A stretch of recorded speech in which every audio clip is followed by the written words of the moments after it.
Bueno, para empezar con la clase, entonces, vamos a empezar definiendo lo que es el síndrome de bajo volumen minuto, ¿sí? Hay varias definiciones que van a poder encontrar, desde, bueno, los libros más comunes, ¿sí? Lo que es la guía de recuperación cardiovascular de CONAREC, lo que sería la de la SAC, hay varios, pero bueno, más o menos vamos a ir, tratar de armando una nosotros, si quieren. ¿eh? Podemos decir que el síndrome de bajo volumen minuto es la incapacidad del corazón para mantener un volumen minuto adecuado, ¿sí? Y de esta manera la imposibilidad de satisfacer las necesidades tisulares de oxígeno y de nutrientes, eso es, en el postoperatorio de una cirugía cardíaca. Todo parte de lo que sería la fórmula de volumen minuto, donde el volumen sistólico y la frecuencia cardíaca, el volumen sistólico justamente es directamente proporcional al volumen sistólico y la frecuencia cardíaca, y a su vez, ¿sí? El volumen sistólico es también dependiente de tres variables importantes, como es la contractilidad, ¿sí? La precarga y la poscarga, por lo tanto cualquiera de estas variables, ¿sí? Pueden incidir en el desarrollo de un bajo gasto o un síndrome de bajo volumen minuto, ¿sí?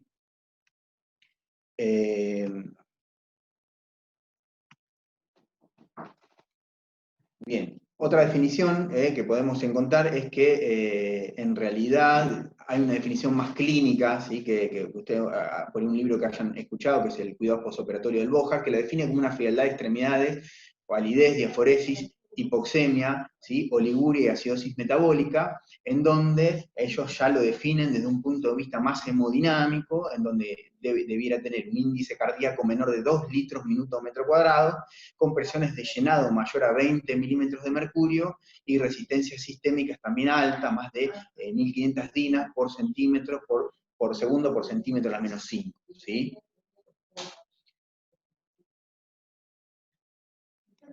Bien, por otro lado, también se define como la Sociedad Argentina de Cardiología, la definió en el año 2012, como una incapacidad del corazón para suplir las demandas de oxígeno tisulares, asociada a hipotensión arterial, índice cardíaco lo mismo, menor de 2,2 litros minuto metro cuadrado, presiones justamente una Wedge, ¿sí? Entre 15 y 20 o más de 15 milímetros de mercurio, con una resistencia vascular sistémica más de 1200 dinas por segundo por centímetro a menos 5, y además fíjense, a las que veníamos viendo, le suman parámetros de laboratorio, como una diferencia arteriovenosa de oxígeno, más de 5,5 mililitros decilitro, acidosis láctica y una saturación venosa, puede ser saturación venosa central, realmente menor de 55, con una saturación venosa mixta, ¿sí? Menor de 60%, perdón. Eso es otra de las cosas que le agrega la definición la SAC a las que veníamos viendo. ¿Sí? Por otro lado, hay otra guía que a mí me gusta mucho, es una guía en realidad, si bien es mexicana, pero está bastante bien explicado lo que es el síndrome bajo volumen minuto y lo define desde la medicina intensiva, ellos no tanto desde el punto de vista de la recuperación cardiovascular, como un índice cardíaco menos de 2 litros minuto metro cuadrado, pero sin hipovolemia relativa asociada. Ya fíjense que saca una de las posibles causas que uno podría decir cuando todavía de alguna manera estamos teniendo un volumen sistólico bajo, pero no optimizando la precarga, ¿sí? Y que puede verse un fracaso ventricular izquierdo y o derecho, o también pudiendo no asociarse a congestión pulmonar. Pudiendo o no cursar con hipotensión arterial, ¿sí? O no, o sea, teniendo una tensión arterial normal. Eso también es una condición que con el tiempo fue modificando, y como vamos a ver dentro de los estadios del síndrome bajo volumen minuto, sobre todo el inicial, ¿sí? Quizás podemos encontrarnos con una TEA normal, ¿sí? Que es es muy frecuente también, siempre y cuando lo detectemos a tiempo, ¿no? En cuanto por ahí a lo que es la epidemiología, ¿sí? El síndrome bajo volumen minuto es una de las complicaciones más graves del postoperatorio de cirugía cardíaca, tiene una mortalidad que va a 10 a 17 veces, ¿sí? Dentro de lo que es comparado con un postoperatorio normal. La incidencia es del 3 al 20% según la serie. Fíjense que es muy amplia la serie, ¿sí? Fíjense que va desde el 3 al 20%, en promedio 10%, y esto se debe a lo que yo les explicaba anteriormente, ¿sí? Que tiene diferentes estadios y depende, aparte de las comorbilidades, de otras complicaciones que surjan tanto en el intraoperatorio como en el postoperatorio, por ahí la mortalidad se va a modificar en base a esto, ¿sí? fíjense que va del 20 al 40% aproximadamente. Nosotros acá hay un registro que no me acuerdo si fue desde el 2010 o el 2012 hasta el año pasado, fue que más o menos la incidencia nuestra en Recu Nuestra era del más o menos 17%, ¿sí? Con una mortalidad cercana al 30%, ¿sí? Pero bueno, eso es lo que teníamos nosotros más o menos en 7 años de justamente de tomar la muestra nuestra, ¿sí? Después fíjense otra cosa, en el registro con AREC3, sobre casi 1.300 pacientes coronarios, el síndrome bajo volumen minuto ya en pacientes coronarios solamente, tuvo una prevalencia del 17% y una mortalidad casi que alcanzaba el 45%, fue bastante alta, y fue la complicación más frecuente como causa de muerte, ¿sí?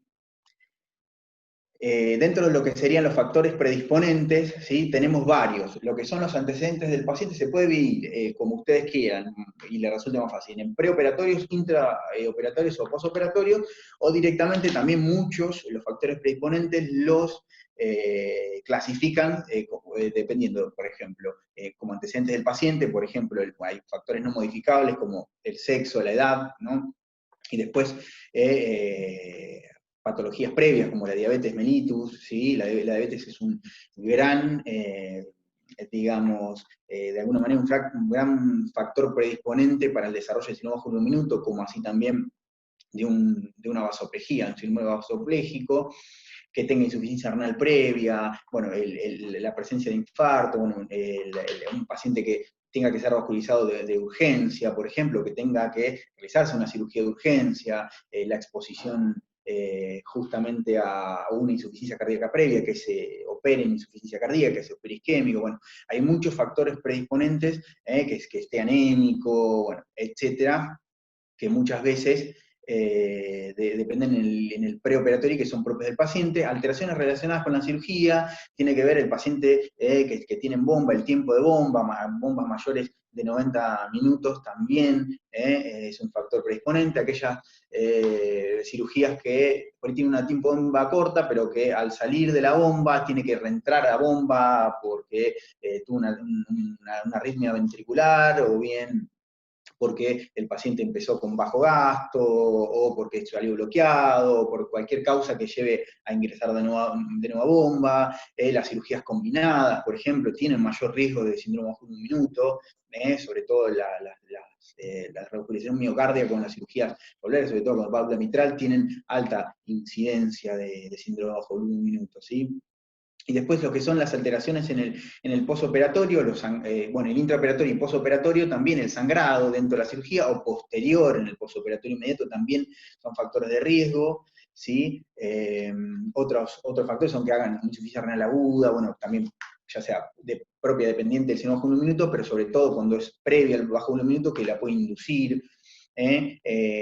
También, bueno, la arritmia ventricular, las taquiarritmias, las bradiarritmias, son alteraciones del postoperatorio que también tienen que ver con el desarrollo de este síndrome, ¿sí?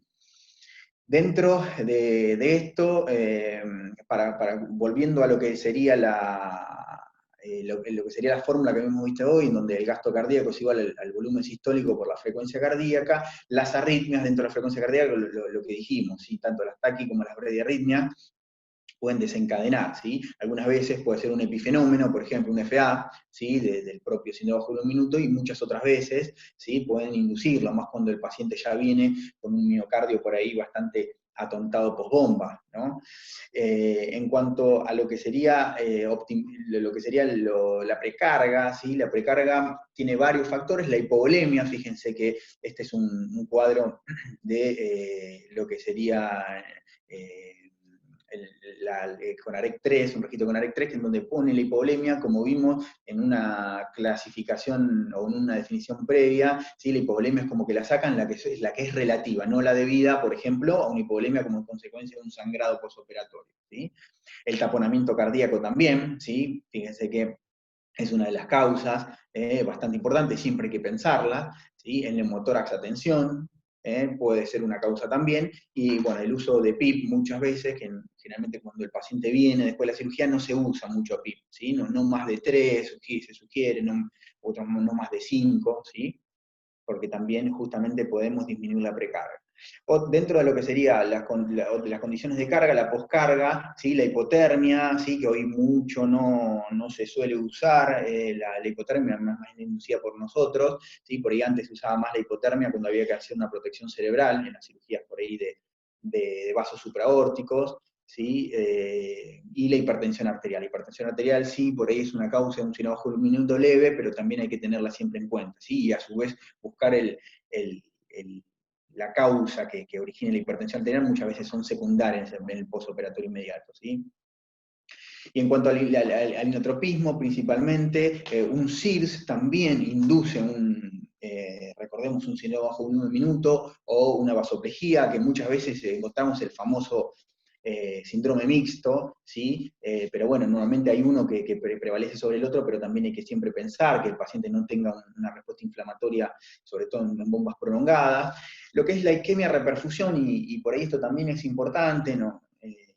Por ahí mencionarlo, cuando existe una revascularización miocárdica, ¿sí? Muchas veces en las primeras horas del postoperatorio existe lo que se llama una zona o un periodo de luna de miel, significa, ¿no? En donde el paciente quizás se encuentre relativamente bien perfundido, normotenso, ¿sí? Con por ahí una diuresis bastante conservada, pero de a poco empieza el inotropismo a disminuir, ¿sí? Por lo cual después empezaría con reducción del ritmo diurético, ¿sí? Empieza a perfundirse mal, acidosis láctica y demás, normotenso quizás, y ya por ahí, si nosotros no lo detectamos a tiempo, muchas veces, o el paciente sale sin droga alguna, por ahí eso puede repercutir y inducir un síndrome bajo un minuto, porque recordemos que es un círculo vicioso, se autoperpetúa, más si empieza a orinar poco, y demás el paciente hace acidosis láctica, se torna hipoxémico, el paciente también justamente que habría que corregirlo para que no empeore el cuadro. Bueno, después los infartos postoperatorios, ¿sí? Eso es una causa más que clara de síndrome bajo volumen minuto, y lo que es la corrección quirúrgica inadecuada, un factor de riesgo importante, tanto intraoperatorio, sería la revascularización incompleta, que es también una causa, o bien una revascularización completa, pero en donde justamente haya una corrección quirúrgica adecuada o un trastorno propio en una valvulopatía, por ejemplo, también tiene mucho que ver. En cuanto a las manifestaciones clínicas, la hipotensión arterial, que no, como dijimos antes, no es una condición que tenga que necesariamente que estar presente, la oliguria, menos de 0,5 mililitros kilo hora, sería extremidades frías y pálidas, taquicardia, foresis, ansiedad del paciente. Al principio, recuerden, ansiedad, y después por hipoflujo cerebral empieza a tener alteraciones del estado de conciencia, con somnolencia, con nubilación, hasta ya directamente la depresión del sistema nervioso, ¿no?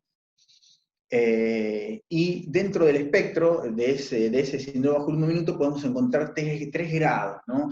Que muchas veces lo ponen en grado 1, grado 2 o grado 3, o bien aquel que se encuentra estable y dependiente de inotrópicos, con dosis bajas de un único inotrópico y que mantiene diuresis con ese inotrópico, tiene una buena perfusión, buena TA, es el paciente normotenso, es el paciente que, si bien viene con una hiperlactacidemia o bien con una acidosis láctica leve, ¿sí? Y que quizás conserva el índice cardíaco, quizás cercano a 2, con resistencias vasculares pulmonares y sistémicas que pueden estar aumentadas, pero levemente aumentadas. Después está aquel paciente que está inestable, pese a inotrópicos y balón de contraposición intraórtico, ya con 2 o más drogas, pero ya está con hipotensión, el paciente oligúrico, ya regularmente perfundido, pálido, ¿sí? Y después está aquel que es directamente cardiogénico refractario, el que directamente está con ya 3 drogas, altas dosis, directamente muy mal perfundido, falla renal, directamente está anúrico el paciente, y en el cual, por supuesto, la mortalidad en este tipo de pacientes es altísima. De ahí vemos el gran espectro justamente de mortalidad que va hasta más de un 45% en algunos registros, ¿sí? Por eso es que también justamente el momento en el que sepamos detectarlo es fundamental como para poder tratarlo rápido y que no avance en las diferentes fases, ¿sí? El diagnóstico hemodinámico es esencial muchas veces, es que el paciente en casos en donde nosotros tengamos varios factores de riesgo como para que el paciente desarrolle este síndrome, salga el paciente con un Swan-Ganz o en su defecto si no colocarlo, pero bueno, pero muchas veces perdemos tiempo, lleva su tiempo colocar un Swan. Lo ideal sería que salga, ¿no? Por ejemplo, no sé, lo que estamos charlando hoy con la paciente esta que tiene una CIB, ¿sí? Y a su vez es 3 vasos, por ahí no sería malo colocar un Swan de entrada, pensando a un paciente doble valvular o un paciente valvular y a su vez que deba revascularizarse, no estaría mal que salga con un Swan, ¿sí? Los parámetros que hacen el diagnóstico, bueno, como volverlo a repetir, es un índice cardíaco menor de 2,2 litros minuto metro cuadrado, una WESH mayor de 15 milímetros de mercurio, aumento de la resistencia vascular sistémica, ¿sí? Mayor de 1200, muchos dicen 1500 DINA por segundo por centímetro a la menos 5, ¿sí? En cuanto a los parámetros bioquímicos, también en una de las definiciones lo vimos, ¿sí? Una saturación de oxígeno de justamente vena central menor a 55%, una mixta de la pulmonar menor de 60%, que el paciente presenta una acidosis láctica más de 2 milimoles por litro, déficit de bases negativo también, y una diferenciable que es mayor de 5,5 mililitros decilitros. Recordemos que esto al estar hipoperfundido, justamente el volumen por unidad de tiempo al estar reducido justamente me hace que la diferencia, el contenido de oxígeno por ahí venoso siga siendo bajo, ¿sí? Y entonces lo podamos medir así. Recordemos, el volumen minuto lo podemos medir de las dos maneras que conocen, ¿no? El FIC o por termodilución, sí, son las dos maneras que tenemos. En cuanto a las claves para el tratamiento, el objetivo es siempre asegurar la perfusión tisular, el reconocimiento rápido del síndrome, como para evitar, como dijimos antes, que avance en fases y cada vez la mortalidad, por ende, tienda a ser mayor, también por la repercusión a nivel sistémico que tiene este síndrome bajo volumen minuto, ¿sí? Y de esa manera también optimizar la presión de perfusión. En cuanto a las claves del tratamiento, primero tenemos que evaluar todos los factores preoperatorios que podrían favorecerlo. Bueno, en realidad eso ya más o menos lo fuimos analizando, ¿sí? Corregir las causas no cardíacas, anemia, por ejemplo, trastornos electrolíticos, acidosis, ¿sí? La hipercapnia previa, ¿sí? También en un paciente justamente que tenga una apnea obstructiva del sueño o cualquier un paciente POC, si es posible, ¿sí? Tratar de reducirla al máximo con tratamiento médico. ¿Sí? Optimizar la precarga de ambos ventrículos también es mandatorio, ¿sí? Para tratar de reducir el riesgo, evitar y tratar arritmias, mantener una conducción AB y contracción auricular. Lo ideal en realidad sería, muchas veces la mayor parte de los pacientes siempre salen con marcapasos transitorios, ¿no? Epicárdicos. El tema muchas veces es tratar de que el paciente, si hace una FA, si se puede cardiovertir farmacológicamente mejor, ¿sí? Tratar de reducirla, si bien recordemos que dentro del síndrome bajo un minuto la frecuencia cardíaca al inicio es compensatoria, pero de perpetuarse también termina generando justamente un síndrome bajo volumen minuto o autoperpetuándolo. Después, si el paciente sale bloqueado, siempre ante un bloqueo AB completo, colocar el marcapaso transitorio, pero no siempre marcapasear el paciente. Recordemos que lo ideal sería que el paciente mantenga la conducción AB. La mayor parte de los casos tenemos un único cable ventricular, ¿sí? Y muchas veces lleva una cierta disincronía, ¿no? Entre el ventrículo derecho y el ventrículo izquierdo, y también aurículo ventricular, por lo cual, si podemos mantener el ritmo sinusal y no usar el marcapaso, sería lo mejor, ¿sí? Después, los sinotrópicos, si el índice cardíaco es menos de 2,2, eso también está discutido porque muchas veces podemos encontrar, por ejemplo, lo que hablamos en uno de los dentro de la fisiopatología, lo que sería la fase de luna de miel, por ejemplo, un esquema de reperfusión, no necesariamente tenemos que esperar a tener un índice cardíaco menos de 2,2, quizás ya con saber que el paciente, por ejemplo, tuvo factores de riesgo y demás, y además si estuvo expuesto a bomba, tuvo bomba prolongada, además, muchas veces una dosis sinotrópica baja, por ejemplo, de glutamina, podríamos tenerla en cuenta como para, por ejemplo, evitar que se produzca o bien que se acelere el bajo volumen minuto. Otra de las cosas es evitar la hipertensión, como dijimos hoy, aumenta la poscarga y como consecuencia de ello también el desarrollo del síndrome de un minuto. ¿Sí? El nitroprusiato con precarga adecuada, la nitroglicerina con precarga elevada, bueno, esto más o menos ya lo sabemos manejar, pero es importante tratar de evitar la hipertensión.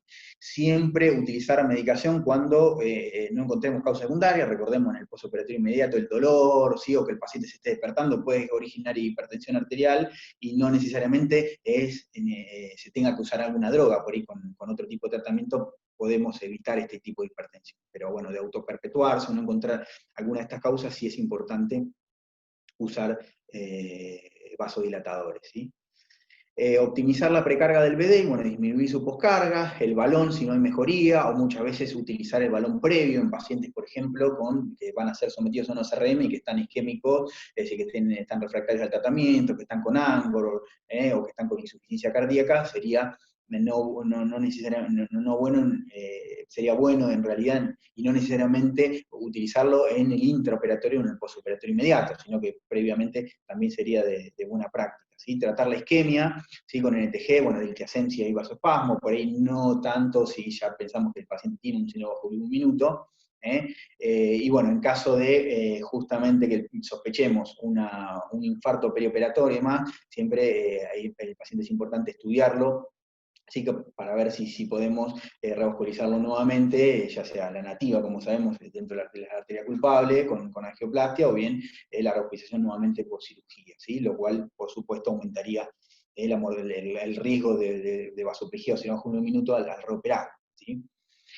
Y la asistencia ventricular o biventricular, justamente, que de esto, bueno, no disponemos mucho, pero bueno, en el caso de estrés respiratorio, el ECMO o algún dispositivo como por ejemplo el bypass de aurícula derecha a ventrículo izquierdo, bueno, hay varios tipos de asistencia ventricular, no me voy a detener en esto, pero también podría ser útil, ¿no?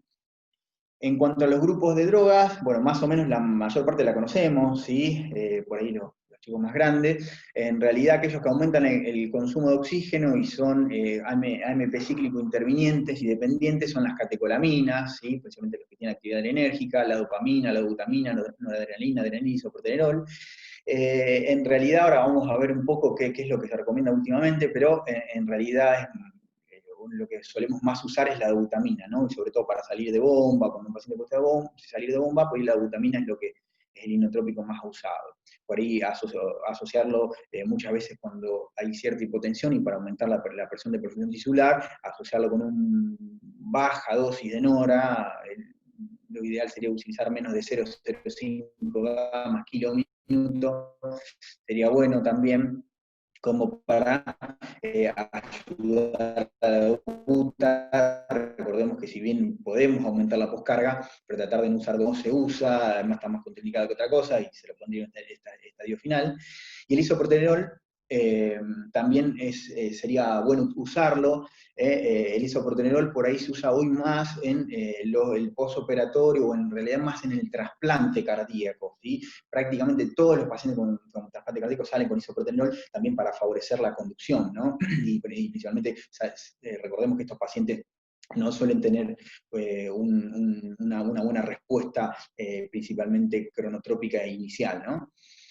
Y en cuanto a aquellos que justamente aumentan el calcio intracelular, pero que son inhibidores de la fosfodiesterasa 3, la milrinona y amrinona. La milrinona, recordemos que hay algunos estudios, no muchos, la mayoría son extrapolados, ¿sí? de pacientes no sometidos a cirugía cardiovascular, pero la milrinona sí es buena, sobre todo también podría disminuir un poco las presiones pulmonares cuando está asociado a hipertensión pulmonar, y podría ser una buena opción. ¿Sí? La milrinona, recordemos que la milrinona tenemos que muchas veces usan dosis de carga, dependiendo también si el paciente está muy hipotenso o no, pero bueno, la dosis de carga de la milrinona es más o menos alrededor de 50 microgramos kilo, va a pasar en 10 a 30 minutos, y la dosis de mantenimiento, recuerden, 0,375 microgramos kilo minuto a 0,75. ¿Sí? La amrinona es una droga que en realidad mucho no se usa en el postoperatorio, sobre todo porque tiene tendencia a una gran activación, principalmente de lo que serían las macroreentradas para el desarrollo de taquicardia ventricular en el postoperatorio, por eso no se suele utilizar mucho tanto en el postoperatorio cardiovascular, ¿sí?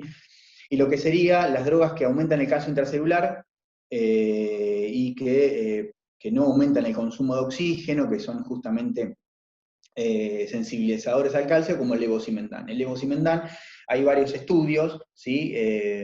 Lo voy pasando de diapositiva, ¿sí? Hay varios estudios que lo demuestran, sobre todo en postoperatorio. Hay uno que se llama Levo-CTS, ¿sí? Principalmente son pacientes sometidos a cirugía cardiovascular, en donde este estudio lo que incluía eran alrededor de 500 pacientes principalmente sometidos a revascularización miocárdica, pudiendo no tener una asociación con una corrección quirúrgica a la válvula mitral. En donde generalmente lo que demostró este estudio es una reducción del riesgo de síndrome bajo volumen minuto, pero no de la reducción de la mortalidad. Después hay otros estudios, ¿sí? Como el CHITA, por ejemplo, que en realidad se tuvieron que suspender porque no fue bueno el diseño, entre otras cosas, ¿sí? No se hacían dosis de carga de levosimendan, ¿sí? Y por lo tanto no cumplieron los objetivos, pero porque no era bueno el diseño, ¿sí? Y aparte es difícil también en los pacientes justamente que ya se operaron y demás. Hoy en día, esta es por ahí una recomendación vieja, hoy lo que sería la Sociedad Argentina de Cardiología, la SAC, tiene en este año una muy buena actualización y un consenso sobre lo que sería el manejo de insuficiencia cardíaca avanzada y en el paciente postoperatorio también de droga, ¿sí? En donde ponen como clase 1, en realidad B, a lo que sería la dobutamina. Ellos recomiendan que la dobutamina sea la droga a utilizar, ¿sí? En primera instancia, en pacientes que justamente tenían beta bloqueantes y demás, por ahí utilizar milrinona, lo ponen como 2AB, ¿sí? Pero en lo posible siempre dobutamina y asociarle, ¿sí? Algún vasopresor, ¿sí? Como la noradrenalina, en caso de requerir una mayor presión de perfusión tisular, ¿sí? Pero después, bueno, como ven, el balón de contrapulsación, siguiendo ya por ahí con los dispositivos, ¿sí? Lo ponen como 1B, los dispositivos de asistencia ventricular también, y bueno, y el trasplante cardíaco como última opción, ya en caso del paciente no responda a ninguna de las terapéuticas que vimos anteriormente. Pero bueno, más o menos, ¿sí? Actualizar eso, donde hoy la dobuta por ahí no tiene tan 2B y C, como dice acá, sino es más 1B te la pone la SAC, ¿sí? Y 2AB tanto al levosimendan y a la milrinona, que justamente en este cuadrito no lo tenemos, ¿sí? Y creo que nada más.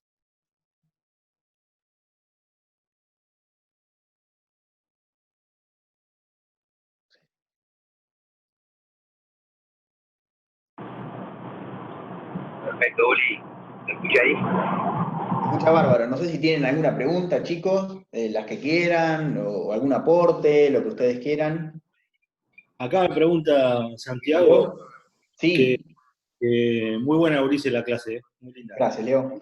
El último cuadro me preguntó Santiago por qué la dobuta Sí. con menos de 90, ¿viste? Viste que dice dobutamina menos de 90, como que fuera una indicación con menos de 90. Sí, que hoy no se tiene tanto en cuenta, porque en realidad, Santi, Leo, la debuta con, digamos, ya el síndrome bajo en un minuto de por sí ya puede generar una hipotensión o no necesariamente. Tiene cierto efecto, recordemos, vasodilatador, la dobutamina, ¿sí? Tiene un efecto agonista beta 2 adrenérgico, por lo cual tiene cierto efecto vasodilatador. Yo creo que no es muy potente, si bien digamos, más por experiencia nuestra que por otra cosa, podría utilizarse igual, con una TA 90, 60, 80, yo lo utilizaría igual particularmente. Hasta 80, hasta 80 de sistólica la podemos hasta 80 usar, se podría usar. o 60 de TAM. Claro. Si es un bajo volumen minuto bien claro y puro, por ahí te la mantiene 90, si le pones con 90, por ahí te la mantiene, o incluso te la levanta un poquito la dobuta. Totalmente, teniendo en cuenta Pero la fórmula que vimos al principio. Si baja de 80, mejor la dopa. Claro. La dopa en esta guía última de la SAC, que yo por ahí se las pasé a Joaco después y también a Mai, lo que te dice, no la incluye raramente a la dopa. La dopa creo que es muy buena, es buena desde el punto de vista que es buen inotrópico, pero también tiene cierto efecto, recordemos, según la dosis, un vasopresor, pero la dopa sería una buena opción también, sí. asociarla incluso a dobuta en esos casos, también en casos por ahí más avanzados, donde ya si no bajo un minuto que ya el paciente está más inestable, ¿no? Era la fase 2. Sí, ahí en ese cuadrito que vos mostraste igual tiene el mismo nivel de evidencia que Sí, que 2B, son los sí, 2B, el único que tiene 2A es el levosimental. claro, claro, claro. ¿Alguna otra pregunta, chicos? O aporte, lo que quieran. Poner atención a lo de la adrenalina, ¿no? Epinefrina, clase La 3, epinefrina. Sí, sí, clase sí. 3, 3B. Hoy es clase 3. Hoy es clase 3. Sí, sí, sí, sí. Un momento. Muchos la han, bueno, acá, bueno, Leo también sabe que se ha utilizado mucho la adrenalina. Yo creo que la adrenalina hoy es más para que vos pase tu guardia o para estirarla más que para otra cosa. En realidad, cuando ya el paciente está con 3 drogas, la adrenalina ya para definirlo, me parece. Sí, eso lo mismo dije el otro día, exactamente. Capaz que un concepto que te transmití yo. Bueno, sí, te guardo bien, Leo. Capaz te lo dije hace 2 días por ahí. No he visto la clase de Pablo, pero bueno. Sí, en realidad sí, hoy también charlamos con Cristina y Eduardo lo mismo, la adrenalina, por ahí acá había un coordinador que lo solía usar, pero por ahí, o en la vasoplejía también, por ahí tendría un poquito más de efecto en la vasoplejía, pero creo yo que si está con adrenalina y vos agregás esta droga como para mantener la TA, sobre todo lo que querés en este paciente es no disminuir tanto la poscarga, que no aumentar tanto la poscarga y se la aumentás a este paciente, ¿no? Sobre un ventrículo que tiene un volumen latido muy, muy reducido, si le aumentás tanto la poscarga es para definirlo directamente.